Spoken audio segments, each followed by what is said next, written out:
여러분 안녕하십니까? Life is Planning, 인생은 기획이다. 도영태 강사입니다. 이번 시간부터는 기획에 관련된 이야기를요, 좀 더 짧게 테마 위주로 해보도록 하겠습니다. 여러분 원포인트 레슨이라고 들어보셨죠? 원포인트 강의라고 보시면 됩니다. 오늘은 기획 분석 중에 보통 현상 분석, 원인 분석, 정보 분석이 기획에서 다루는 분석 분야인데요. 그 중에서도 원인 분석, 그 중에서도 근본 원인을 분석하는 기법 하나를 배워보도록 합니다.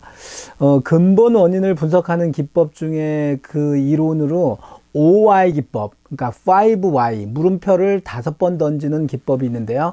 이 OY 기법은 세계적인 유명한 컨설팅 회사인 글로벌 컨설팅 회사죠. 맥킨지에서 표준화시킨 이론입니다. 맥킨지는 문제 해결의 메카거든요. 그래서 문제를 해결할 때는 솔루션을 찾기 전에 근본 원인부터 파악하라. 이게 맥킨지의 주장입니다. 그래서 그 근본 원인을 파악하는 방법 중에 하나가 바로 물음표를 5번까지 던지는 OY, 5Y 기법입니다. 왜 이게 아니라 왜 꼬리를 물고 던져보라 이런 얘기죠. 자, 여기 화면을 한번 보세요. 이 재밌는 OY 기법의 그 근본 원인 찾기의 하나의 예제인데요. 예전에 미국에 제퍼슨 독립기념관 그 외벽 있죠. 바깥의 벽이죠. 그 제퍼슨 독립기념관 외벽에 부식이 심한 거예요. 자꾸 벽이 이렇게 닳거든요.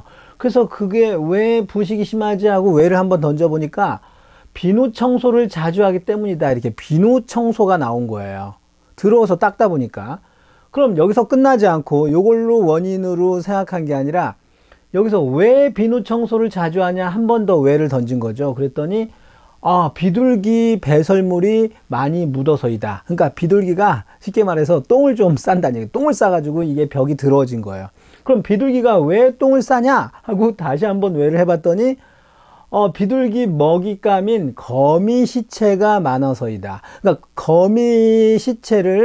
거미를 비둘기가 먹고 똥을 싸서 벽이 더러워져 가지고 닦았다는 얘기죠. 여기서 끝나지 않고 또 왜를 던져본 거예요. 왜 거미 시체가 많냐 했더니 불나방이 나온 거예요. 거미를 잡으려는 불나방이 모여서이다. 불나방이 와서 거미를 죽여서 거미를 먹고 비둘기가 똥 싸고 벽이 더러워지고 그래서 비누 청소를 하고 이렇게 막 먹이사슬처럼 걸리는 거예요. 마지막 왜를 했더니 근본 원인, 대단한 근본 원인이 나오는 거예요.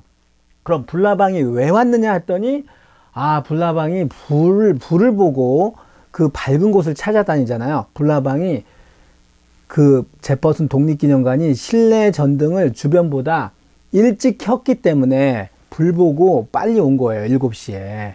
근본 원인은 불을 일찍 켜서 그렇다는 겁니다. 이걸 상상이나 했겠습니까? 그래서 해결책은 뭡니까? 제퍼슨 독립기념관의 완전한 해결책. 실내 전등을 주변보다 늦게 켜라. 9시에 켜라. 그랬더니 불나방이 불 보고 달려드니까 다른 데로 가버렸잖아요. 그러니까 다른 데 가버리니까 거미를 안 잡죠. 비둘기가 먹지도 않죠. 똥 안 싸죠. 그리고 들어지지 않죠. 비누 청소할 필요가 없죠. 그래서 이게 근본 원인을 찾아낸 기본 사례라고 볼 수가 있어요. 하나 더 예를 들까요? 우리 사무실 통로 바닥이 좀 지저분해요. 지저분해. 이건 분명히 문제잖아요. 그러니까 현상에 대한 거를 원인을 찾는 겁니다. 통로 바닥이 지저분하다. 왜 지저분하냐? Y를 한번 던져봤더니 왜 지저분하냐?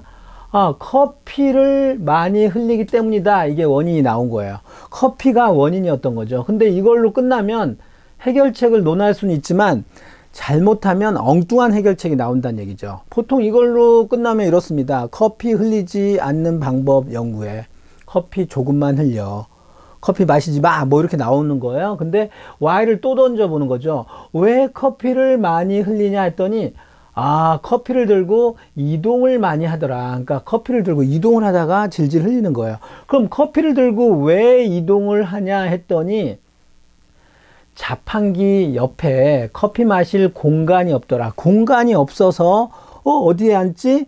하다가 커피 들고 이동하다가 질질 흘리는 거예요. 그럼 왜 공간이 없냐? 네 번째 Y를 해봤더니 여기서 이제 근본 원인이 하나 나오는 거예요.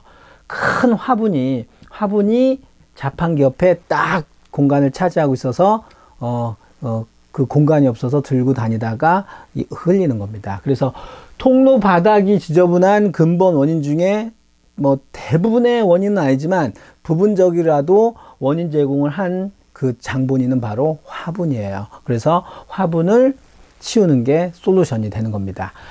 물음표를 꼭 5번까지 던지지 않고요. 4번의 근본 원인이 나온 거고 제퍼슨 독립기념관은 5번에 나온 겁니다.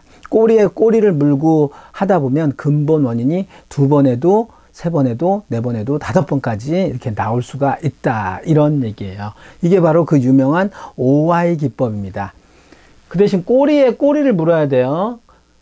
이렇게 하면 안 돼요. 통로 바닥이 지저분하다. 왜 커피를 뭐 많이 흘린다. 왜 뭐 청소 아줌마가 청소를 안 한다. 뭐 담당자가 묻지도 않는다. 과장이 확인도 안 한다. 이런 건 안 나와요. 안 나와요. 꼬리에 꼬리를 물어야 됩니다. 자, 요즘 신종 코로나 바이러스 때문에 지금 상당히 계속 그 사회가 지금 위축돼 있는데요. 이것도 근본 원인 찾기를 한번 해볼 수가 있어요. 예를 들면 신종 코로나 19 바이러스 그 슈퍼 전파자가 생겼다. 왜 생겼냐? 특정 지역에 갑자기 많이 발생했기 때문이다. 그럼 왜 특정 지역에서 많이 발생했냐? 대규모 집회 장소에 감염자가 왔기 때문이다. 그럼 왜 왔냐? 감염자가 교회 예배를 드리러 왔기 때문이다. 그럼 왜 교회 예배를 드리러 왔냐? 했더니 이제 여러 가지 또 근본 원인이 나오는 거죠. 그 교회 다니는데 어느 교회가 강제적으로 오게 해가지고 뭐 왔다든지 자신이 환자인지 모르고 와가지고 이렇게 돌아다니다가 슈퍼 감염자가 된 건지. 그래서 이게 근본 원인 찾아서 여기가 발생의 근원지구나 해서 거기를 차단하고 추적하고 이렇게 하는 그 대책이나 솔루션이 나오는 겁니다. 여러분, 뭐든지 문제 해결은요, 원인이 있어야 돼요. 그 원인은 바로 근본 원인을 파악해야 됩니다. 그 표면적인 원인 아무리 파악해봤자 솔루션을, 중요한 효율적이고 효과적인 솔루션을 기대할 수가 없어요. 예를 들면 또 하나, 강남의 아파트 값이 계속 오르잖아요. 그걸 막 정부에서 정책 쏟아내고 있는데 그게 대책만으로 될 게 아니라 왜 아파트가 그렇게 오르는지 근본적인 원인을 파악해야 된다, 이런 얘기입니다. 그래서 근본적인 현실적인 그런 조치와 그런 대책을 내놔야지 풍선 효과도 발생하지 않는 거예요. 여러분, 인생도 마찬가지입니다. 우리가 살아가면서 많은 갈등과 여러 가지를 경험할 텐데 그 갈등을 해결하기 전에 근본 원인을 한번 파악해 보는 건 좋은 시도가 아닌가 싶고요. 그 근본 원인을 파악하는 방법 중에 오늘 배운 거 잊지 마세요. OI 기법이 있다, 이렇게 보시면 되겠습니다.